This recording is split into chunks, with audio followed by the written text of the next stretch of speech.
আসসালামু আলাইকুম। প্রিয় সকল দিনই ভাই, সকলে ভালো আছেন? আলহামদুলিল্লাহ, আমিও ভালো আছি। বরাবরের মতো আমার আজকের টপিকের বিষয় সহিহ আল বুখারীর গ্রন্থ থেকে এই গ্রন্থের মধ্যে যে বিষয়টা উপস্থাপন করব তা হচ্ছে অধ্যায় নাম্বার 6, অর্থাৎ তাকবীর বলা, অর্থাৎ ফজরের সালাতের সময় হলেই আদায় করা এবং শত্রুর উপর অতর্কিত আক্রমণ ও যুদ্ধ অবস্থায় সালাত। এটার টপিকটা একটু আলাদা। এখানে বলা হয়েছে যে আনাস ইবনে মালিক রাদিয়াল্লাহু আনহু থেকে বর্ণিত, আল্লাহ রাসূল সাল্লাল্লাহু আলাইহি সাল্লাম একদিন ফজরের সালাত অন্ধকার থাকতে আদায় করলেন। অতঃপর সাওরিতে আহরণ করলেন এবং বললেন, আল্লাহু আকবার, খায়বার ধ্বংস হোক।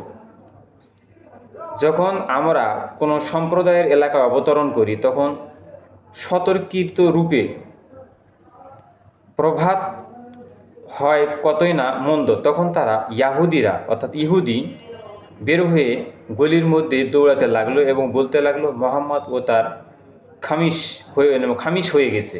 মোহাম্মদ নিজে খামিশ হয়ে গেছে, একজন ইহুদি বলল। বর্ণনা করে এবং খামিশ হচ্ছে সৈন্য সামান্ত, অর্থাৎ পরে আল্লাহ রাসূল সাল্লাল্লাহু আলাইহি সাল্লাম তাদের উপর জয় লাভ করেন। তিনি যোদ্ধাদের হত্যা করলেন এবং নারী শিশুদের বন্দী করলেন। তখন সাফিয়া প্রথম দিহাইয়া কালবীর এবং পরে আল্লাহ রাসূল সাল্লাল্লাহু আলাইহি সাল্লামের অংশে পড়ল। অতঃপর তিনি তাকে বিয়ে করেন এবং তার মুক্তিদানকে মাহরূপে গণ্য করেন। আব্দুল্লাহ আজিজ রাহিমাহুল্লাহ সাবিত রাদিয়াল্লাহু আনহুর নিকট জানতে চাইলেন, তাকে কি মোহর দেওয়া হয়েছিল? তাকে আপনি আল্লাহ রাসূল সাল্লাল্লাহু আলাইহি সাল্লামকে জিজ্ঞাসা করেছিলেন। তিনি বললেন যে তার মুক্তি, তার মোহর, আর মুস্কি হাসলেন। তিনি সে সময় মুস্কি হাসলেন। এই হাদিসের মান সহিহ। প্রিয় সকল দিনী ভাই,